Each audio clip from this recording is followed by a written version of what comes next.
Hello students welcome to मार page creation आज तुम आनी plus 3 6 semester history honours DSC paper 3 रो तार second lung selective question answer discuss करबा ए वीडियो रे तो जो माने चैनल नुआ छ चैनल को लाइक शेयर सब्सक्राइब कर दियो तम संग मान को टिके शेयर कर दियो एवं जो माने यूनिट 1 रो वीडियो गुडी देखि ना ता डिस्क्रिप्शन लिंक रे दे देबी ता तुमे चेक आउट कर नबो। ओके प्रथम प्रश्न एठार रही अछि ओडिसा रे शाक्त धर्मर भूमिका संपर्क में आलोचना कर तार भूमिका केमिति थिला शाक्त धर्मर ता विषय लिखिबो तार आंसर टी देखिन एठार अछि सिंधु सभ्यता समय भारत में जो देवादेवी पूजा प्रचलन थिला बोली कहा जायछि। ओडिसा रो जाजपुर ठारे बिरजा ठाकुराणी पूजा बहु पुरातन बोली ग्रहण करा जायछि जोंटा कि तमरो हरिवंश पुराण वायु पुराण महाभारत रे जाजपुर ठारे बिरजा ठाकुराणी पूजा संपर्क में वर्णना करा जायछि पिले मन रख एटा तुम स्क्रीनशॉट ने जाओ ए क्वेश्चन आंसर गुडी को स्क्रीनशॉट ने जाओ। ओके भौमकर शासन समय अष्टभुजा दुर्गा पूजा ओडिसा रे प्रचलित हैला पिले मन रख वेरी इंपोर्टेंट रही अछि। तांत्रिक शक्ति पूजा क्रमे क्रमे कोन हला ता जोगिनी रूप धारण करथिला पिले एटा मधो आसीबार बहुत संभावना थाई क्वेश्चन टा जोगिनी विषय एग्जामिनेशन आउछि पिले ओडिशार बहु स्थान में जोगिनी मंदिर गुड़िक निर्माण करा बहुठारे देखा मिलूँ एग्जामिनेशन में से विषय आउछि जोगिनी विषय आउछि एग्जामिनेशन मन रख। ओके नेक्स्ट क्वेश्चन देखा ओडिशा रे तंत्रवाद संपर्क में आलोचना कर तंत्रवाद केमिति थिला ता विषय आलोचना करब। भारत तथा ओडिशा रे तंत्रवाद प्राचीन जुगर ही प्रचलित थिला बिली प्राचीन जुगर हूँ यह थिला मन रख इंपोर्टेंट रही अछि जहाँकि भारत विभिन्न भाग में मध्य एही तंत्रवाद प्रचलित थिला एवं केतेक स्थान रे यह प्रचलित अच्छी। ओके तो बेलू भारतीय समाज अत्यंत कुशलित और कुसंस्कार परिणत होता जोटा कि लेटर वैदिक पीरियड रे बहुत समाज रे बहुत नेगेटिव इफेक्ट पड़ता नारी मानक मध्य। ओके एटा तुम स्क्रीनशॉट नहीं जाओ क्वेश्चन आंसरटा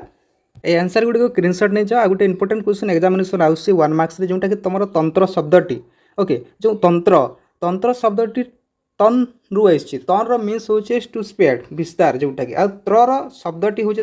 टू एक्सप्लेन। ओके मन रख आउ तुम आसूची जोटा कि तंत्र साधारणतः केते भाग रे विभक्त होइछि बिले 3 भाग रे विभक्त होइछि जोटा कि आगम निगम एवं जमल।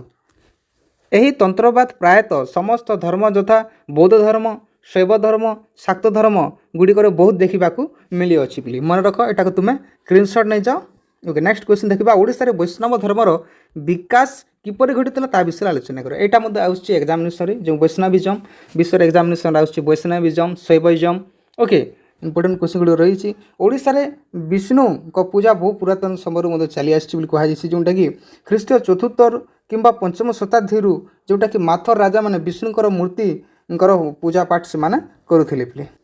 देखिन क्वेश्चन आंसर गुडिक एवं क्वेश्चन आंसर गुडी तुम स्क्रीनशॉट मध्य नहीं पारिबो। ओके वंशर प्रथम राजा चोड़गंग देव ओडिशा उपरे से निजर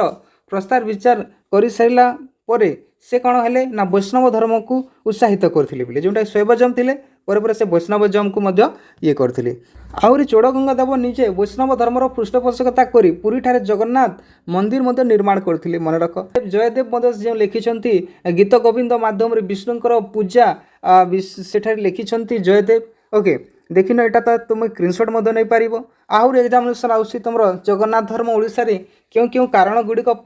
सर्वधर्म रे परिलिखित होइथिला ता विषय आलोचना कर केमिति हेतिला ता विषय देखि पारतबो स्क्रीन रही अछि एटा तुम स्क्रीनशॉट नहीं जाओ।